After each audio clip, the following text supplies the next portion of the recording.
Good afternoon, everyone. My name is Adil Ashraf, and I have done my BTech from NIT Srinagar in Chemical Engineering Department.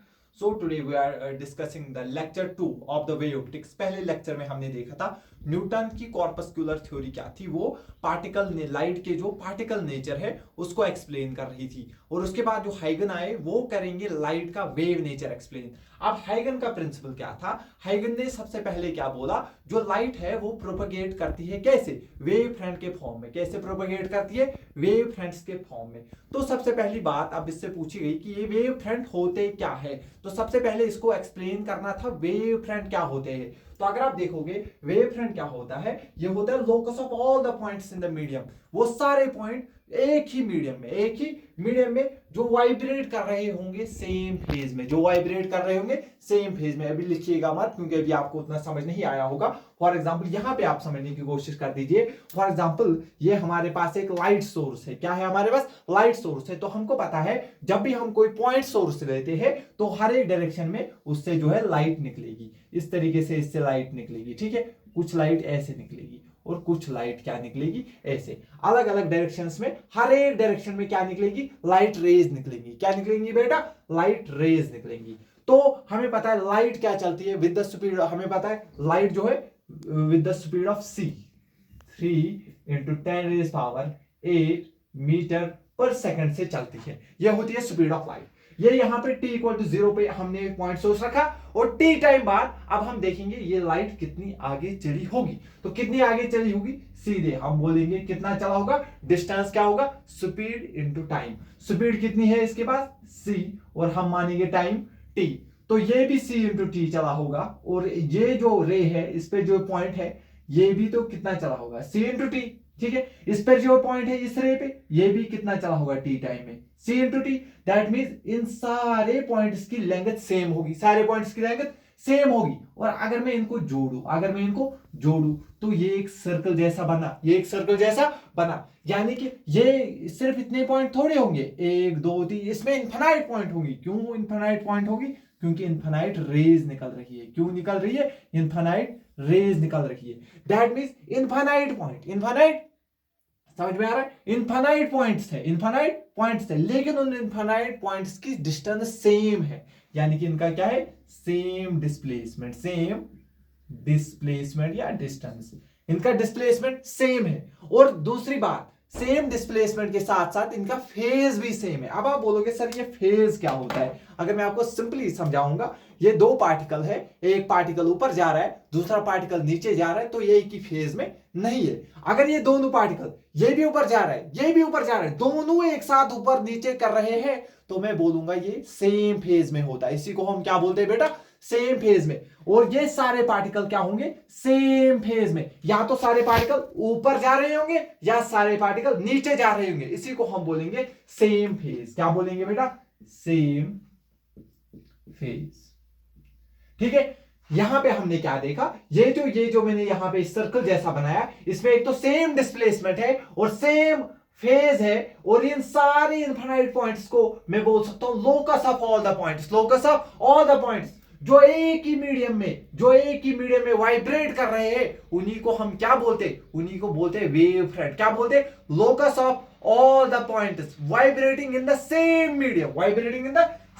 Medium with same phase, उसी को हम क्या बोलते हैं, wave front बोलते हैं। क्या आपको समझ आया वेव फ्रंट क्या होता है?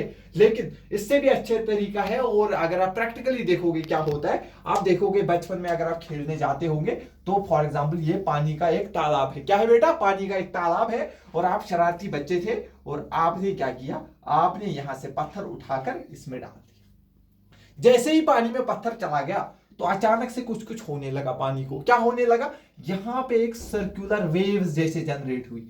आपको याद आ रहा होगा, जैसे ही आपको बचपन की वो शरारतें याद आ रही होगी। जब आपने पत्थर मारा होगा तो ऐसे रिपल्स आ रहे हो खूबसूरत तरीके से, वो चारों डायरेक्शन में, पहले ऊपर फिर नीचे, पहले ऊपर फिर नीचे, यानी कि इस तरीके से वो जनरेट होती है। पहले ऊपर जाती है वेव, फिर नीचे, फिर ऊपर। तो ये सर्कुलर वेव्स, और इनको ही इसको ही हम बोलते हैं वेव फ्रंट। इनको ही क्या बोलते हैं, वेव फ्रंट। समझ आ गया? ये हो गई पानी की वेव फ्रंट। इसी तरीके में लाइट की भी वेव फ्रंट इसी तरीके की होती है। इसी तरीके के होते हैं साउंड के वेव फ्रंट, समझ आ गया। तो ये हमारे पास है लाइट का वेव फ्रंट, समझ आ गया। वेव फ्रंट कुछ नहीं है, ये वो सारे पॉइंट है, ये वो सारे पॉइंट है, उन सारे पॉइंट्स का लोकस, उन सारे पॉइंट्स का लोकस जो सेम मीडियम में हो, सेम मीडियम में हो और सेम फेज के साथ वाइब्रेट करते हो, उनको ही हम बोलते हैं वेव फ्रंट। बेटा समझ आ गया, क्लियर। तो ये मैंने आपको क्या कहा, या आप इसको समझ सकते हो सेम एज वाटर वेव्स। जैसे वाटर में वेव्स, वेव्स कैसे यहां पे प्रोड्यूस होते, जैसे रिपल्स प्रोड्यूस होते हैं वाटर में, ठीक है। जो वाटर के रिपल्स होते हैं उनको भी हम इनको यही बोल सकते हैं। लेकिन आपको याद रखना है इनमें सेम क्या होता है, डिस्प्लेसमेंट, और सेम इनमें फेज होता है। आई होप अभी तक आपको वेव फ्रंट जो है अच्छे से समझ आ गया। अब आप आराम से लिख सकते हो, it is the locus of all points. आप भी रिपीट करिए, it is the locus of all points in a medium which are vibrating in the same phase. जो सेम फेज में वाइब्रेट कर रहे हो उन्हीं को हम बोलते हैं बेटा वेव फ्रंट। अभी मैं आपको और अच्छे से समझाऊंगा, फिलहाल आपको वेव फ्रंट समझ आ गया होगा यहां तक। अभी थोड़ा और डिस्कस करेंगे वेव फ्रंट के ऊपर।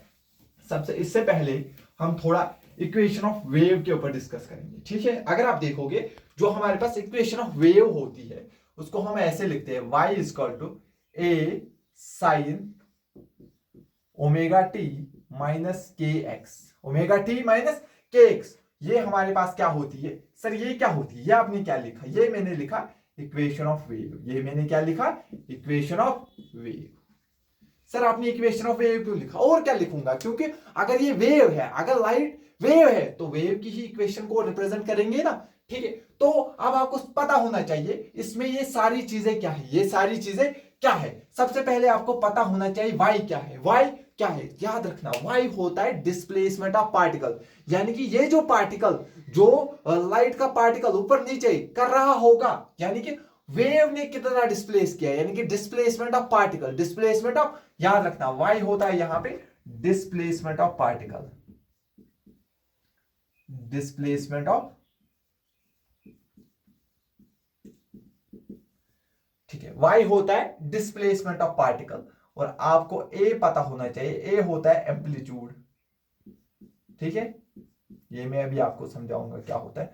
याद रखना ये जो पूरी चीज है साइन के अंदर, जो भी पूरी चीज लिखी हुई है इसको हम बोलते हैं फेज। इसको क्या बोलते हैं, इसको बोलते हैं फेज, ठीक है। तो ये क्या है, ये है यहां पे displacement, displacement of wave, displacement of wave. समझ आ गया। सबसे पहले मैंने क्या बोला, ये है डिस्प्लेसमेंट ऑफ पार्टिकल। पार्टिकल कितना डिस्प्लेस किया, पार्टिकल कितना डिस्प्लेस किया, वो आएगा बराबर एम्पलीट्यूड के, यानी कि वेव का कितना एम्पलीट्यूड है। देखो अगर वेव ऐसे ऐसे कर रही है तो कम एम्पलीट्यूड, अगर ऐसे ऐसे ज्यादा करेगी तो ज्यादा एम्पलीट्यूड आएगा। सिमिलरली इसके बाद ये जो साइन के अंदर पूरी टर्म लिखी होती है इसको फेज बोला जाता है। क्या बोला जाता है, फेज। और एक्स जो है यहां पे डिस्प्लेसमेंट ऑफ वेव को रिप्रेजेंट करता है, ठीक है। लेकिन यहां पे एक चीज ध्यान रखिए, डिस्प्लेसमेंट की जगह आप डिस्टेंस भी लिख सकते हो, ठीक है। यहां पे आप क्या लिख सकते हो, डिस्टेंस भी लिख सकते हो। क्या आपको ये पूरा समझ आ गया। यानी कि वेव की इक्वेशन क्या होती है, y equal to a sine omega t minus k x. मैंने आपको पूरा समझाया। ये जो भी साइन के अंदर होता है इसको फेज बोला जाता है। क्या बोला जाता है, फेज। और ये जो है यहाँ पे x क्या होता है, डिस्प्लेसमेंट ऑफ वेव। वेव कितना दूर है, वेव कितना दूर है, और पार्टिकल कितना डिस्प्लेस हुआ वो y से रिप्रेजेंट किया जाता है। फॉर एग्जाम्पल अगर हम यहाँ पे एक एग्जाम्पल देखेंगे, यहाँ पर फॉर एग्जाम्पल आप सिंपली देखिए, फॉर एग्जाम्पल ये भी कोई सोर्स है और फॉर एग्जाम्पल इससे ऐसे ऐसे वेव निकल रही है फॉर एग्जाम्पल, ठीक है।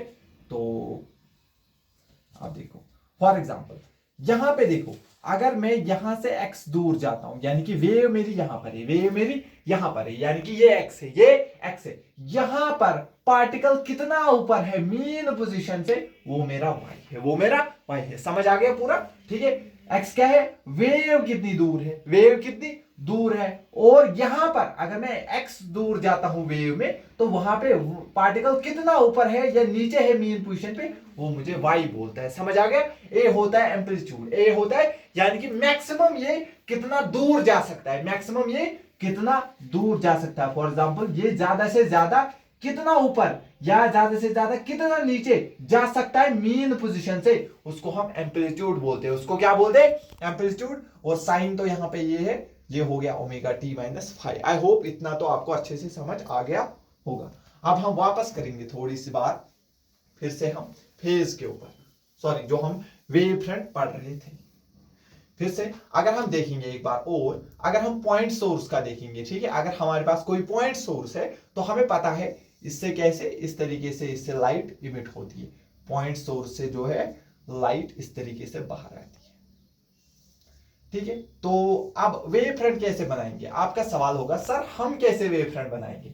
वेव फ्रंट बनाने के लिए सबसे पहले आपको पता होना चाहिए, यानी कि ये जो रेज है ये बोलती है direction of propagation of light. ये रेज उसी तरफ होगी जिस तरफ लाइट चलेगी। अगर मैं यहाँ पे एक बल्ब छोड़ूंगा तो चारों डायरेक्शन में क्या होगी? रोशनी जाएगी, रोशनी जाएगी। यानी कि ये रिप्रेजेंट कर रही है लाइट किस तरफ चल रही है, लाइट किस तरफ चल रही है। और अगर आपको वेव फ्रंट बनाना है तो लाइट के प्रोपगेशन के परपेंडिकुलरली आपको वेव फ्रंट बनाना है। यानी कि मुझे एक ऐसा, यानी कि अगर यहां पे देखोगे, अगर यानी कि जैसे ही मैं सर्कल बनाता हूं, जैसे ही मैं सर्कल ही क्यों बना रहा हूं, जब भी मैं पॉइंट सोर्स ले रहा हूं तो मैंने वेव फ्रंट सर्कल क्यों बनाया? क्योंकि सर्कल ही एक ऐसा शेप है यहां पे जो इसको क्या होगा, हर एक पॉइंट पे इस रे के क्या होगा?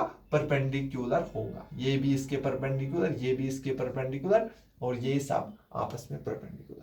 सॉरी यहां पे ये सर्कल नहीं होगा क्योंकि ये 2D में सर्कल दिखाता हूं मैं, असल में 3 डायमेंशनल में होगा। तो ओवरऑल ये बनेगा स्फीयर। क्या बनेगा बेटा? स्फीयर बनेगा, क्योंकि चारों डायरेक्शन में इसमें लाइट निकल रही होगी, तो उन सबको कवर करने के लिए क्या आएगा? स्फीयर आएगा। स्फीयर जो है वो हर एक रे के परपेंडिकुलर होगा, इसलिए इसका क्या बनता है? स्फीयर बनता है वेव फ्रंट। याद रखना पॉइंट सोर्स का वेव फ्रंट स्फेरिकल होता है।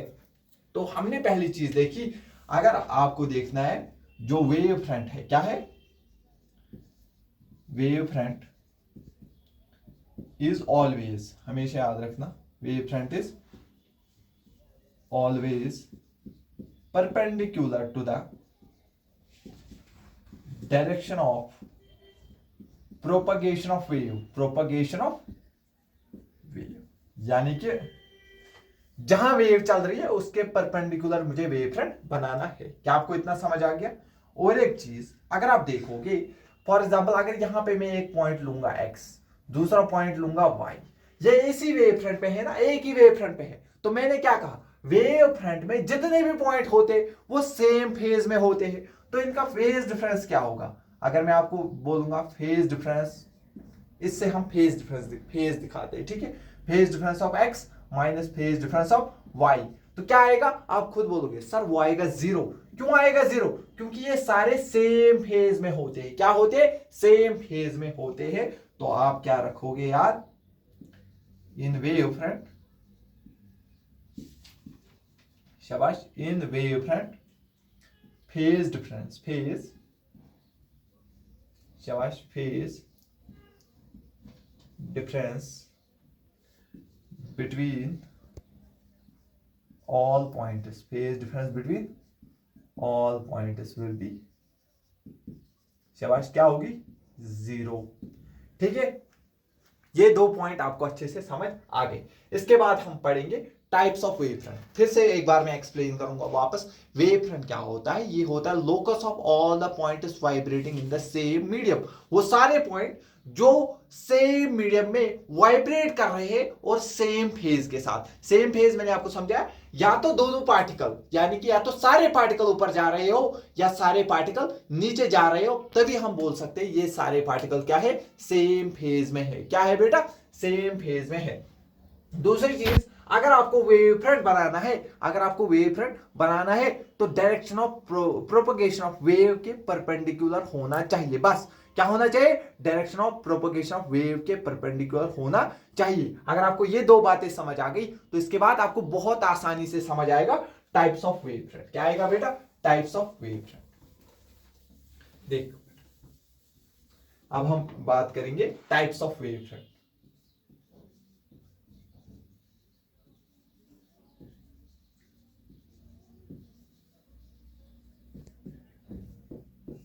टाइप्स ऑफ वेव फ्रंट में सबसे पहले हम बात करेंगे पॉइंट सोर्स के लिए, जो मैंने पहले एक्सप्लेन किया, बट अब हम इसको अच्छे से लिखेंगे।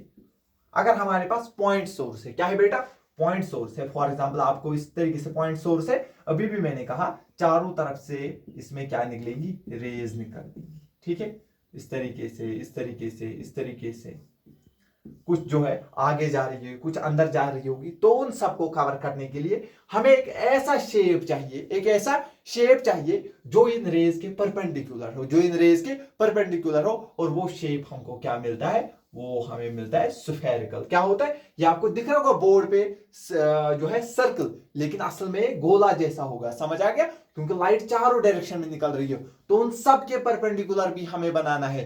तो उसके लिए सबसे बेस्ट चीज क्या रहती है, स्फीयर। तो आप रखोगे याद वेव फ्रंट। अब मैं शॉर्ट में ऐसे लिखूंगा, ठीक है, wave front of point source, wave front of point source will be spherical. कैसा होगा, कभी कभी क्वेश्चन पूछा जाता है, ये भी स्फेरिकल होगा। वेव फ्रंट कैसा होगा, स्फेरिकल होगा। और एक चीज हम आगे वाले क्लासेस में पढ़ेंगे, जो इंटेंसिटी है वो हमेशा प्रोपोर्शनल होती है एम्पलीट्यूड के स्क्वायर के। याद रखना, आई यहां पे क्या है, इंटेंसिटी, आई यहां पे क्या है, इंटेंसिटी, ए हमारे पास क्या है, एम्पलीट्यूड, ए हमारे पास क्या है, एम्पलीट्यूड। याद रखना, इंटेंसिटी हमेशा एम्पलीट्यूड के स्क्वायर के प्रोपोर्शनल होती है। ये हम आगे पढ़ेंगे, तीसरे चौथे लेक्चर में आएगा। और एक चीज, अगर मैं मानूं इस पॉइंट सोर्स का पावर P है, अगर इस पॉइंट सोर्स का पावर P है, तो हमको पता है इंटेंसिटी होती है energy per unit time, energy per unit time per unit area, energy per unit time per unit area. और एनर्जी पर यूनिट टाइम क्या होता है बेटा, पावर होता है। तो पावर पर यूनिट एरिया, तो एनर्जी में क्या लिख सकता हूं, इंटेंसिटी को energy per unit time per unit area. तो मैं इंटेंसिटी को यहां से क्या लिख सकता हूं, power per unit area, power per unit area. अब लेकिन ये पावर तो ऐसे ही रहेगा, एरिया ऑफ स्फीयर होता है 4 pi r square, 4 pi r square. तो अगर मैं यहां से ध्यान से देखूं, तो इंटेंसिटी जो है वो मुझे देखो, P कांस्टेंट होगा, 4 कांस्टेंट है, पाई कांस्टेंट है, तो ये किसके प्रोपोर्शनल है, 1/r स्क्वायर के प्रोपोर्शनल। यानी कि ये प्रोपोर्शनल होगी 1/r स्क्वायर के। ध्यान से देखना, यहां पर एक तो इंटेंसिटी किसके प्रोपोर्शनल है, एम्पलीट्यूड के स्क्वायर के प्रोपोर्शनल है। दूसरी चीज, जो इंटेंसिटी प्रोपोर्शनल है 1/r स्क्वायर के प्रोपोर्शनल है। दोनों का लेफ्ट हैंड साइड सेम है। अगर मैं इन दोनों के राइट हैंड साइड को भी इक्वेट करूं, तो मुझे पता चलेगा ए स्क्वायर प्रोपोर्शनल है r square, sorry 1/r square के, इन दोनों को, क्योंकि दोनों का इंटेंसिटी है, तो इन दोनों को मैंने इक्वेट कर दिया, ठीक है। ए स्क्वायर, दोनों का स्क्वायर कटेगा, तो यहां से एम्पलीट्यूड जो है 1/r के प्रोपोर्शनल है। ध्यान से देखना, इंटेंसिटी हमेशा एम्पलीट्यूड के स्क्वायर के प्रोपोर्शनल, और फिर यहां से हमें देखा इंटेंसिटी जो है 1/r स्क्वायर के प्रोपोर्शनल है। तो और जो एम्पलीट्यूड खुद 1/r पे डिपेंड कर रहा है, एम्पलीट्यूड खुद 1/r पे डिपेंड कर रहा है। तो ये हो गया पॉइंट सोर्स के बारे में, जितना भी वो आपसे पूछ सकता था वो सारा हमने अच्छे से क्लियर किया। पहली बात पॉइंट सोर्स के लिए, पॉइंट सोर्स का वेव फ्रंट कैसा होता है, स्फेरिकल। क्या होता है, स्फेरिकल, ठीक है। इंटेंसिटी किसके प्रोपोर्शनल होती है, एम्पलीट्यूड के स्क्वायर, और किसके प्रोपोर्शनल होती है, 1/r स्क्वायर के। और एम्पलीट्यूड और इंटेंसिटी में क्या रिलेशन है, amplitude is inversely proportional to the radius. हो गया क्लियर, ठीक है। तो इसके बाद दूसरा सोर्स हमारे पास आता है, एक तो हो गया पॉइंट सोर्स, दूसरा हम बात करेंगे यहां पे अब जो है हमारे पास सिलेंड्रिकल सोर्स। किसके बारे में बेटा बात करेंगे, लीनियर सोर्स अगर हमारे पास होगा, क्या होगा,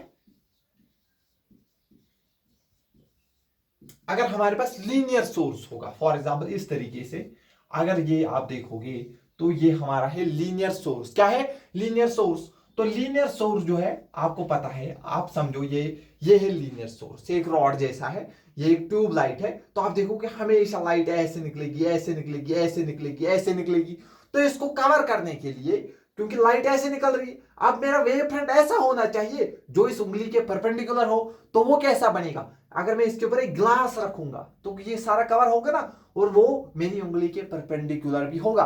दैट मींस लीनियर सोर्स का जो वेव फ्रंट होगा वो सिलेंड्रिकल होगा। क्या होगा बेटा, सिलेंड्रिकल। वो आपको अभी समझ आएगा, देखो इससे ऐसे रेज निकलेगी,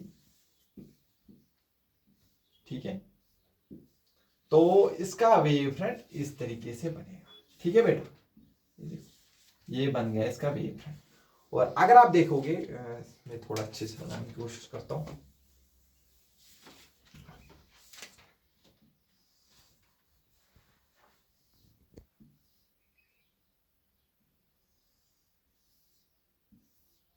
देखो बेटा, इससे ऐसे रेज निकलेगी, ठीक है, और इस तरीके से भी इसमें क्या निकलेगी, रेज। तो देखो हर एक रेज के परपेंडिकुलर है मेरा वेव फ्रंट, तो यही चाहिए, ठीक है। हमेशा आपका वेव फ्रंट ऐसा होना चाहिए जो रे ऑफ लाइट की क्या हो, परपेंडिकुलर हो, यानी कि direction of propagation of light की क्या हो, परपेंडिकुलर हो। तो सबसे पहली चीज जो हमें पता चली, wave front of wave front of linear source, wave front of linear source क्या होता है, शाबाश। Wave front of linear source, आप खुद बोलो, सिलेंडर क्या होता है, सिलेंड्रिकल। ये होता है सिलेंड्रिकल, ठीक है। तो मैंने आपको पहले ही कहा, इंटेंसिटी हमेशा प्रोपोर्शनल होगी एम्पलीट्यूड के स्क्वायर के, एम्पलीट्यूड के स्क्वायर के। तो मैंने माना लेट जो हमारे पास ये जो सोर्स है इसका पावर है P, इसका पावर है P।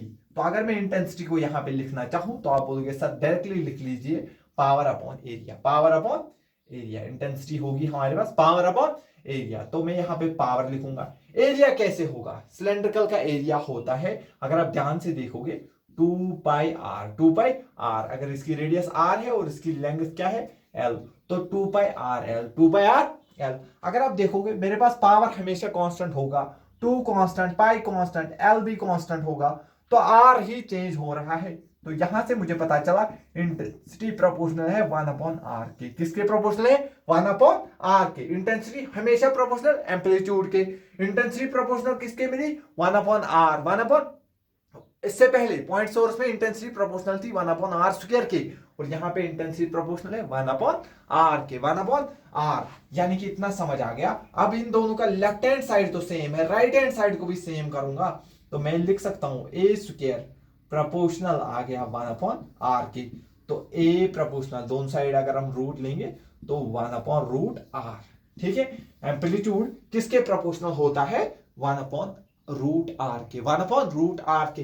यानी कि आपको लीनियर सोर्स में 3 चीजें पूछ सकता है। पहली चीज बताइए, लीनियर सोर्स का वेव फ्रंट कैसा होता है, सिंपल आंसर सिलेंड्रिकल होता है। इंटेंसिटी हमेशा एम्पलीट्यूड के स्क्वायर के प्रोपोर्शनल होगी। दूसरी बात, जो इंटेंसिटी है वो प्रोपोर्शनल होगी 1/r के, यहां पे किसके, 1/r के, ठीक है। और अगर हम देखेंगे एम्पलीट्यूड और इंटेंसिटी में क्या रिलेशन है, amplitude directly proportional, inversely proportional to the 1/√r, 1/√r, ठीक है। तो इसके बाद हमारे पास तीसरा टाइप बचता है इसमें, अगर हमारे पास क्या होगा, पैरेलल बीम होगा। क्या होगा बेटा, पैरेलल बीम होगा।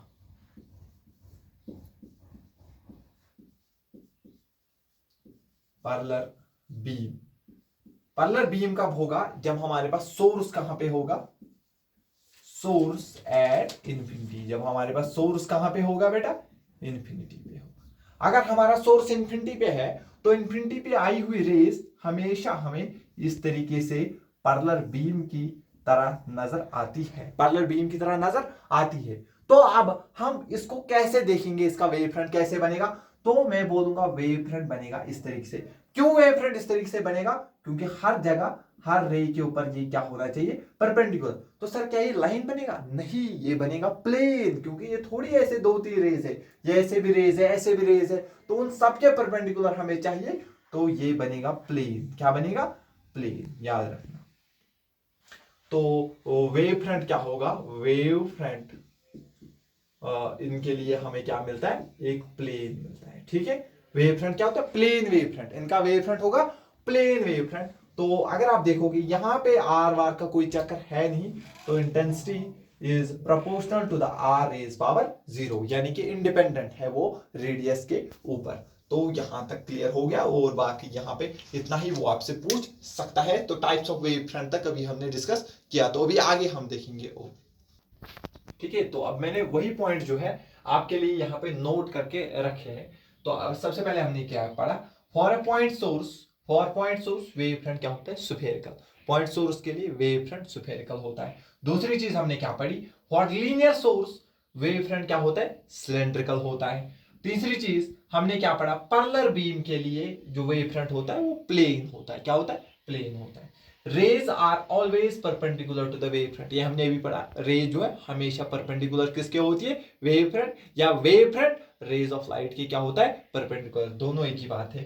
Time taken by the wave, एक वेव को कितना टाइम लगेगा एक वेव फ्रंट से दूसरे वेव फ्रंट एक वेव फ्रंट से दूसरे वेव फ्रंट तक जाने तक सेम लगता है। ठीक है, time taken by the wave from one wave front to another wave front for all rays are same. For example, अगर आप यहाँ पे देखोगे ये पॉइंट सोर्स है, तो एक रे ये है, ठीक है, यहाँ पे सारी रेज निकल रही, ये हमारे पास एक वेव फ्रंट था। तो दूसरा वेव फ्रंट में अगर कुछ टाइम बाद बनाऊंगा तो ऐसा बनेगा। ये बोल रहा है जितना टाइम इस वेव फ्रंट को यहां से यहां लगेगा उतना ही इसको भी लगेगा, उतना ही इस रे को भी, और उतना ही इस रे को भी, यानी कि सबको टाइम सेम लगेगा। इसलिए हमेशा ये सर्क्यूलर, ये जो है स्फेरिकल स्फेरिकल स्फेरिकल ही रहेंगे। Time taken by the wave from one wave front to another wave front are same, याद रखना सेम रहता है।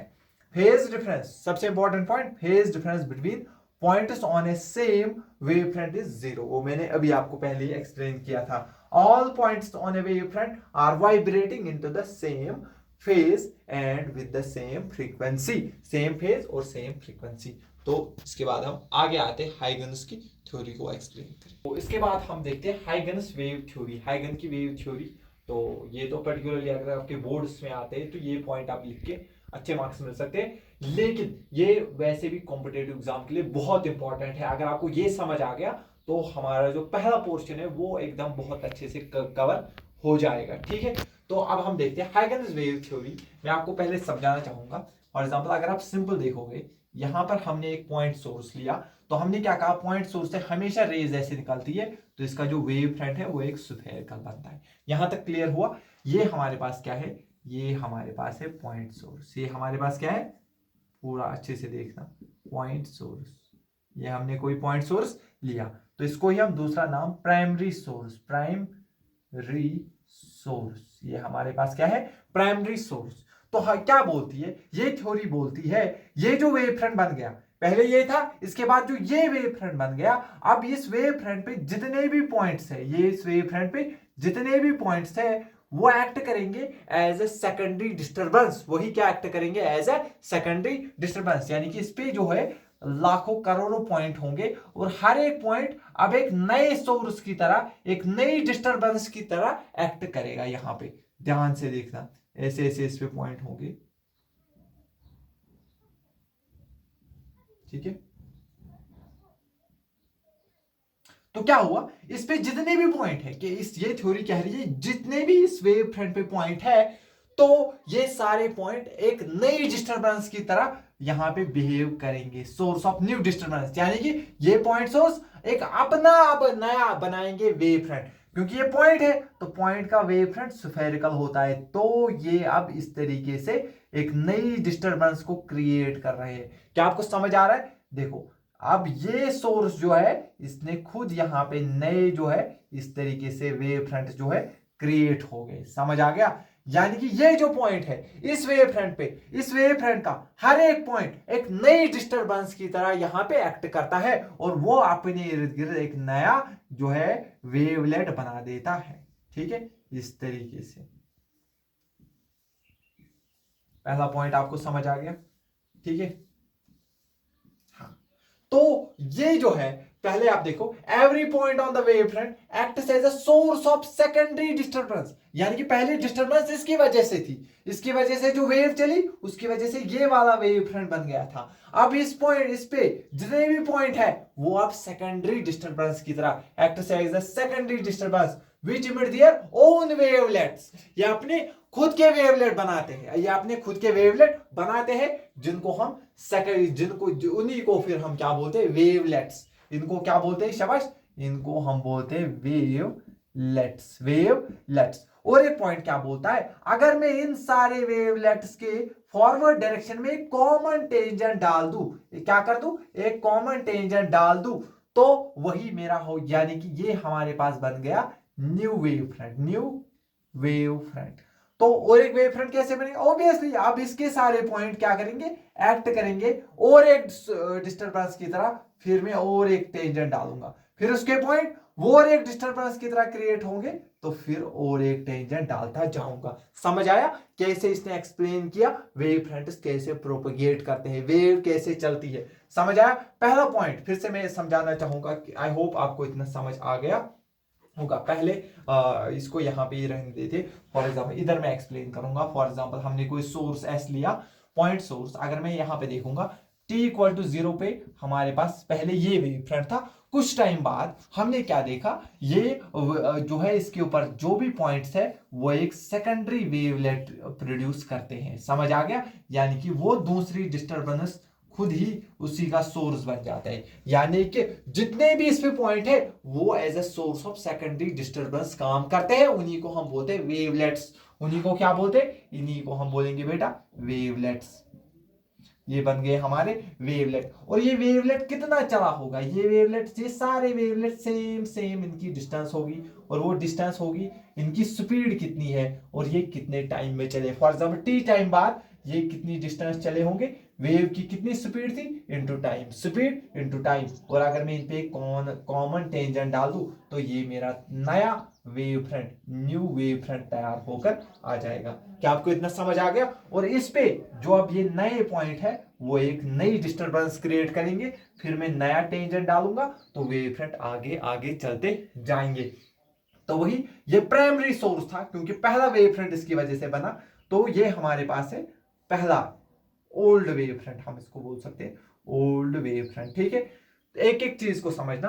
और ये जो पॉइंट है इस वेव फ्रंट पे जितने भी पॉइंट है वो क्या है, ये है सोर्स ऑफ, ये क्या है, शाबाश, सोर्स ऑफ सेकेंडरी, शाबाश, source of secondary wave, secondary disturbance, secondary disturbance, यानी कि दूसरी डिस्टरबेंस इनकी वजह से हुई। ये है सोर्स ऑफ सेकेंडरी डिस्टरबेंस, ये सोर्स ऑफ प्राइमरी डिस्टरबेंस। यहां तक समझ आ गया, ठीक है। तो ये जो इसके ऊपर ये जो सर्कल बन गया स्फेरिकल शेप, इसी को हम बोलते वेव फ्रंट। क्या बोलते हैं इसको, पूरा ध्यान से समझना, इसी को हम बोलते हैं वेव फ्रंट। क्या बोलते हैं, वेव फ्रंट। और ये जो नया वेव बन गया ऊपर, ये होगी हमारी नई वेव, ये क्या होगी हमारी नई वेव। क्या क्लियर समझ आया कि नहीं, ठीक है। वही मैंने यहां पे पॉइंट्स लिखे, every point on the wavelet is independent fresh source, यानी कि कह रहा है इस पे जितने भी पॉइंट है, जितने भी पॉइंट है, फॉर एग्जांपल ये है, इस पे जितने भी पॉइंट है वो इंडिपेंडेंट एक नए सोर्स की तरह एक्ट करते हैं, एक नए सोर्स की तरह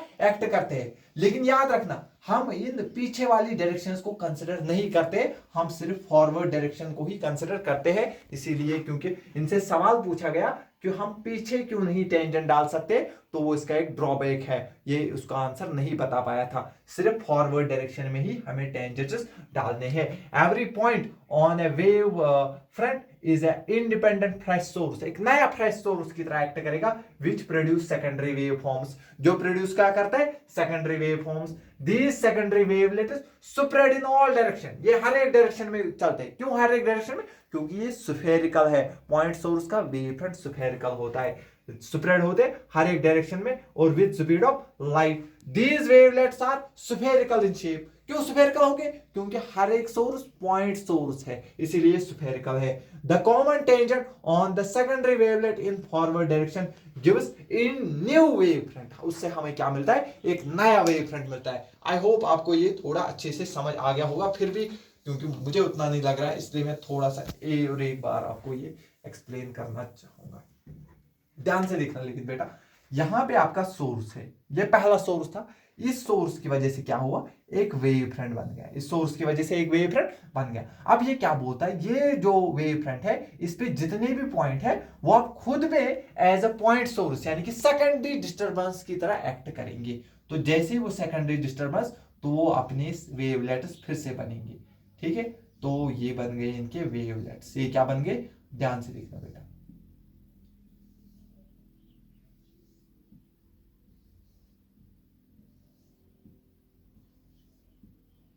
ठीक है।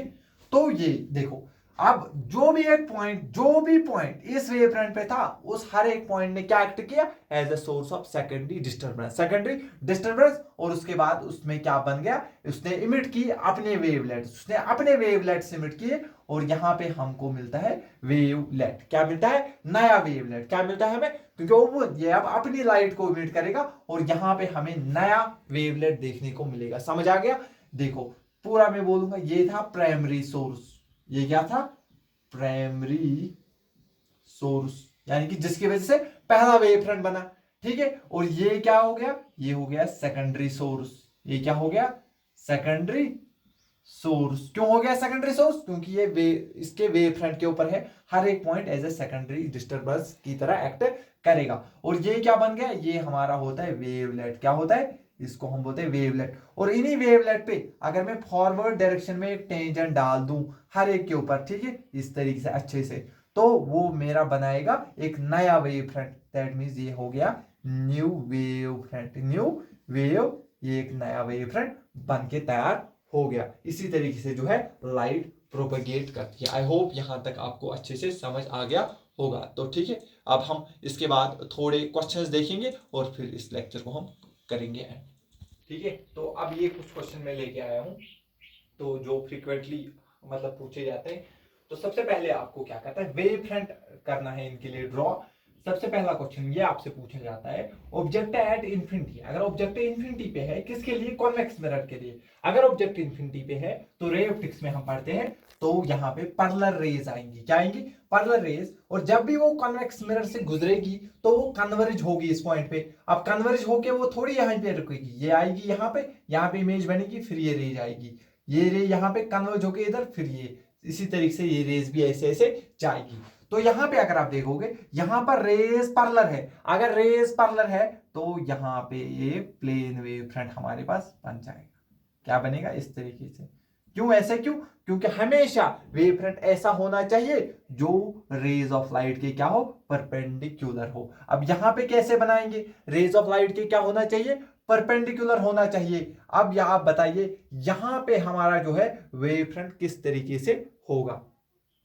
तो अगर हम यहाँ पे जो है वेव फ्रंट को कुछ इस तरीके से बनाएंगे, तो अगर आप देखोगे यहां पर इसने, देखो यहां पे इसका वेव फ्रंट इस तरीके से बनेगा। ठीक है, तो क्योंकि उसको 90 डिग्री एंगल बनाना, समझ आ गया। और अगर इसके लिए बनाना होगा तो इसके लिए वेव फ्रंट ऐसे बनेगा, क्योंकि 90 डिग्री एंगल जो है वो बनना चाहिए। तो ये आपको वहां पे एग्जाम में थोड़ी बनाना है, आपको ऐसे ऑप्शन मिलेंगे, आपको देखना है करेक्ट ऑप्शन कौन सा है। ठीक है, तो ये हो गया हमारे पास पहला वाला आंसर। अब देखिए ऑब्जेक्ट अगर इंफिनिटी पे है फॉर कनकेव लेंस के लिए, तो आप देखोगे लाइट ऑफ रे आई, और यहाँ पे ये क्या होगी, डाइवर्ज होगी, ये भी डाइवर्ज होगी। तो अब डाइवर्ज अगर होती है रेस, तो आपको पता होगा हम उनको मिलाने की कोशिश करते हैं। ठीक है, इसको भी यहाँ पे हम मिलाने की कोशिश करेंगे। अगर आपको यहाँ पे पूछा जाए वेव फ्रंट, तो आप बोलोगे प्लेन वेव फ्रंट बनेगा इसको। ठीक है, बहुत आसान। ठीक है, और अगर आपको यहाँ पे बोला जाए तो आप यहाँ पे कैसे डालोगे वेव फ्रंट, बिल्कुल इस तरीके से। ठीक है, यहाँ पे इसके साथ 90 डिग्री, यहाँ पर इसके साथ भी 90 डिग्री एंगल बनाएगा। और इस छोटे के लिए, इसके लिए ऐसे वेव फ्रंट, ये उतना जरूरी नहीं है, ये दो आपके लिए बहुत जरूरी है। यहां तक क्लियर हुआ। अगर ऑब्जेक्ट कहां पे है, इंफिनिटी पे है, और कनकेव मिरर के लिए आपको देखना है, तो कनकेव मिरर क्या करेगा, ये रे आई टकराने के बाद फोकस से जाएगी, ये भी आई फोकस से जाएगी, ये भी रिफ्लेक्ट होके कहां से जाएगी, फोकस से जाएगी। तो आप देखोगे यहाँ पे प्लेन वेव फ्रंट बनेगा, और इधर अगर हम गौर से देखेंगे तो यहाँ पे इस तरीके का हमारे पास क्या बनेगा, वेव फ्रंट बनेगा। ठीक है, गौर से आप इसको नोट करिए। तो अगर आप देखोगे यहां पे दो रेज आई और रिफ्रैक्ट होकर ऐसे चली गई, यहां पर भी वेव फ्रंट आपका प्लेन वेव फ्रंट इस तरीके से बनेगा, और यहां पर भी इस तरीके से, बिल्कुल आराम से आप बना सकते हो, कोई मसला नहीं है। लेकिन इससे पहले मैं आपको और दो चीजें दिखाऊंगा। अगर रिफ्लेक्शन हुआ तो वेव फ्रंट कैसे बनते हैं, अगर रिफ्रैक्शन हुआ तो वेव फ्रंट कैसे बनते हैं, आप इनको आराम से कर सकते हो। अगर आपको पूरा लेक्चर समझ आ गया होगा तो आपको ये क्वेश्चन बहुत आसान लगे होंगे। फॉर एग्जाम्पल, अगर हमारे पास ये मिरर है और यहाँ पे ऐसे 2 रेज आएगी तो फिर ये ऐसे जाएगी। तो यहाँ पे कैसे वेव फ्रंट है? अब सर बिल्कुल आसान, इस तरीके से, यहाँ पे कैसे, इस तरीके से, और ये हो गया खत्म। तो अगर आपको बोला जाए रिफ्रैक्शन के लिए, किसके लिए, तो आप बोलोगे सर रेज ऐसे आएगी, ठीक है, तो कुछ थोड़ी सी बेंड होगी और फिर ऐसे चली जाएगी, और यहाँ पे आप इस तरीके से वेव फ्रंट बना दीजिए और यहाँ पे इस तरीके से वेव फ्रंट बना दीजिए, तो ये हो गया रिफ्लेक्शन और रिफ्रैक्शन। इसको भी आप नोट करिए, ठीक है। तो इसके बाद बहुत इंपॉर्टेंट क्वेश्चन जो है वो यहाँ पर है, जे एडवांस ने एक बार पूछा था ये क्वेश्चन। यहाँ पे उसने वहीं से वेव फ्रंट बना के दिए और उनके पॉइंट्स का नाम दिया ए और बी, सी और डी। पहला कह रहा है phase of A and B must be same. Pause करिए और बोलिए क्या ये सही है? हाँ, ये आंसर सही है। ए और बी एक ही वेव फ्रंट के ऊपर है, अगर ये एक ही वेव फ्रंट के ऊपर है तो इनका फेज होगा सेम। फेज तब बदलेगा जब वेव फ्रंट बदलेगा। फेज ऑफ ए और सी, ए इसके ऊपर, सी इसके ऊपर, दोनों का वेव फ्रंट अलग अलग, फेज सेम नहीं हो सकता है, इसीलिए गलत होगा। इसलिए क्या होगा? गलत। Phase of D and C, D और सी एक ही वेव फ्रंट के ऊपर है, अगर ये एक ही वेव फ्रंट के ऊपर है तो इनका फेज सेम होगा। Phase difference between C and D is 0। C और डी, सी और डी एक ही फेज के, एक ही वेव फ्रंट के ऊपर है तो इनका फेज डिफरेंस 0 होगा। इसी तरीके से ए और बी, इनका भी 0 होगा। इसके बाद इंपॉर्टेंट चीज तो ये है, यहां पे क्या बोला है? Phase difference between A and C, A और C is equal to the phase difference between B और डी। कह रहा है बी और डी और सी और ए के बीच में फेज डिफरेंस सेम होगा। ये आंसर बिल्कुल सही है। क्यों? फॉर एग्जाम्पल अगर इस वेव फ्रंट का फेज है मानो 30 डिग्री, तो फिर ए का भी 30 डिग्री होगा, ठीक है, और बी का भी होगा 30 डिग्री। यहां तक समझ आया? फॉर एग्जाम्पल इसका मानूंगा मैं 60 डिग्री, क्या मानूंगा, फिर मानो तो फिर 6 इसका भी फेज वही होगा 60 डिग्री, और डी का भी फेज क्या होगा, क्योंकि इस वेव फ्रंट का फेज है 60, तो दोनों जो सारे पार्टिकल होता है उनका फेज क्या होता है? सेम। दैट मीन इसका फेज भी 60, इसका फेज भी 60, इसका भी 30, इसका भी 30। अगर आप देखोगे ए और सी 30, 60 माइनस 30 वो भी 30 आएगा, और इन दोनों का डिफरेंस लोगे वो भी 30 आएगा। दैट मीन्स ये दो अलग अलग वेव फ्रंट है, लेकिन इस पॉइंट और इस पॉइंट का जो फेज डिफरेंस होगा वही इस और इसका होगा, क्योंकि हर एक पॉइंट का फेज डिफरेंस क्या होगा? सेम। इन दो, अगर इसका और इसका सेम है तो फिर इसका भी सेम होगा, क्योंकि अगर इसका 30 इसका 60 तो डिफरेंस कितना है? 30। इसका 30 इसका 60 डिफरेंस फिर भी 30 आया, यानी कि यहाँ पर कंफ्यूज नहीं होना है। अगर दो ये और ये इसका जो है फेज डिफरेंस सेम है तो फिर बाकी पॉइंट इसका भी फेज डिफरेंस सेम होगा। Thank you very much for this video. Thank you.